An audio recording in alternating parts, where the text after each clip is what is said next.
pretty unbelievable football game to be a part of. There's a lot of moments in that game where I'm trying to think back and process just the critical plays that our guys made, offensively, defensively. Wasn't always perfect for us, but our team's ability, I think, over these last few weeks to win football games, maybe not in circumstances like this, but I think that allowed us to have the confidence we needed to just try to make one more play and keep that football game alive in any way, shape, or form we had to do. And it's a confident locker room in there. There's a lot of games out in front of this team where we're going to rely on these moments to help us. I'm so dang proud of this team. I love this team, the way they battle, the way they come together, and it was a really big day for us, kind of confirming who we kind of think we are as a football team. A lot to improve on, like I said, but this is a huge win for us here against a really good football team. Just to give you guys an update, Caleb Evans and Christian Darisaw did exit the game with concussions, and then Z was just kind of dealing with a knee contusion there. That kind of, he was just playing hard all day long and finished the game, but we'll see how he feels tomorrow. Open it up to you guys. Just talk about the play or the series of events at the goal line. Kirk Cousins is stopped, and then Kendricks gets the touchdown. I mean, what are your range of emotions, and what did you see in those plays, basically? The range would be about as much of a possible range as you could have in that moment.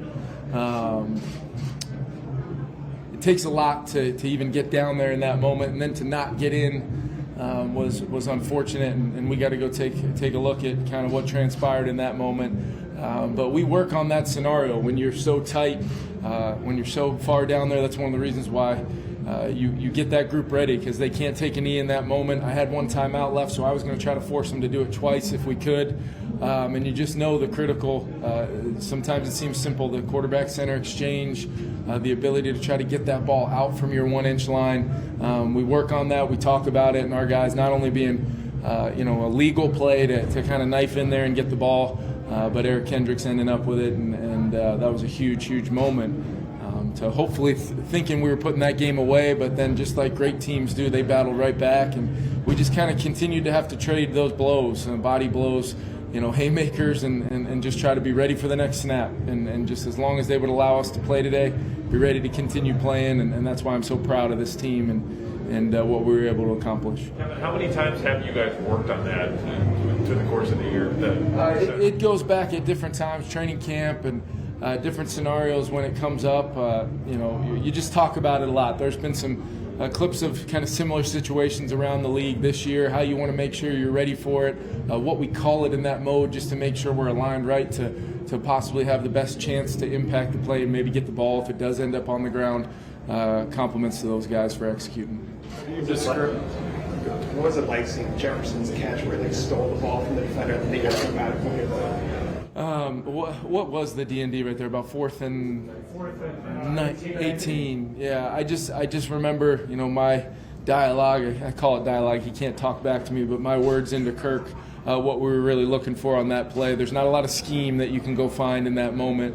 It was about a player and our quarterback and the two of them behind good protection and a gotta-have-it moment, trying to just give him a chance to make a play. And it happened right in front of me. One of the more remarkable catches I've ever seen. He's such a special player, and just really proud of the way Justin's battled all season long against a lot of different looks, a lot of different coverages, but to show up time and time again when we needed him today. Really, really lucky to have Justin and the plays he made for us today. The trust that Kirk seems to be developing and that where he'll throw it on the contested situations like that, is there a line to that, or is it just, hey, he's making the catches, keep giving him chances? I think there is a line, because hopefully we can do a good job with our scheme, that if it's that kind of coverage to Justin, maybe there's some other guys.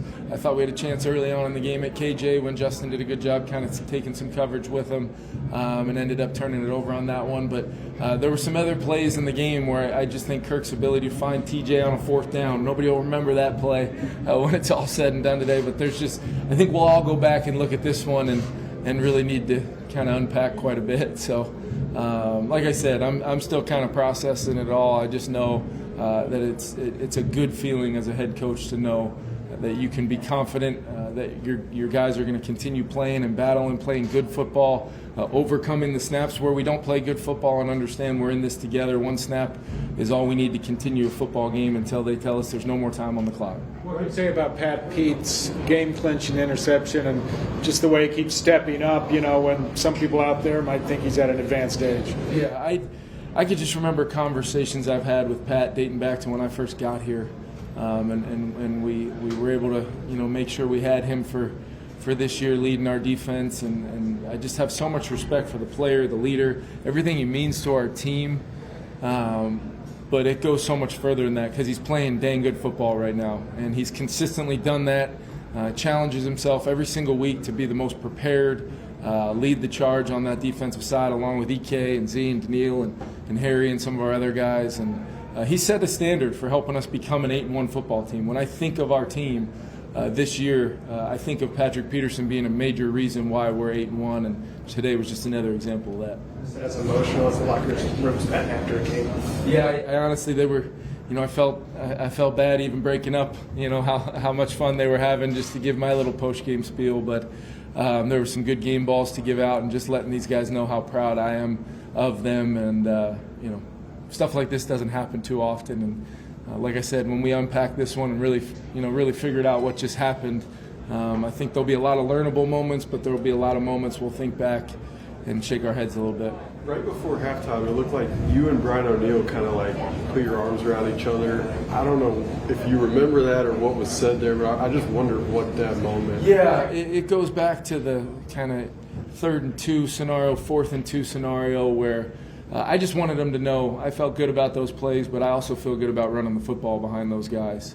And I think it's important for those guys in those moments to know that I'm not always going to be perfect, and I certainly try to call the best possible plays in certain scenarios, but I'm incredibly close with Brian, so I think I just kind of caught him as we were getting ready to head in, and just kind of communicating with him, hey, I'm coming right back to you guys. We're going to run it in the second half. We're going to run it however we need to, and we were able to do that, and Dalvin Cook getting going a little bit, and with that big run, really, I think that 81-yarder really kind of sparked everything to kind of transpire after that, so it was a huge moment. To that end, you guys come out with heavier personnel at the beginning of overtime when you're running the ball there. Was that just trying to wear them down, kind of the nutrition type runs you talked about? Snaps, and you could see it as we were able to kind of churn out yards, mix in some passes, stay aggressive in some no huddle, try to find Justin there, and just see. I wanted to for sure ensure that we were in field goal range to make sure we had the lead when the Bills touched it. I would have loved to finish that thing off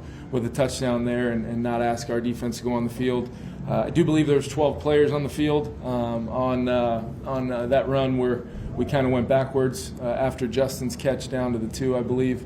We'll have to go back and count those up. I know it's moving pretty fast out there sometimes, so we'll just confirm that. But need to be better, kind of closing out those drives when we do get down there. But it's a good defense over there, and well coached, tough place to play. So to find a way to have more points in the end today, I'm gonna remember this one forever, guys. I'm telling you. Last one. The Gabe Davis reception on your sideline late in regulation. Did you get a look at that? It was clean. I was right in front of me. Didn't think that was a catch. In that mode, that needs to be something that either is from up top or possibly New York, and we didn't get any clarification on that. I did ask. Thanks, everyone. Thanks, guys. Thank you.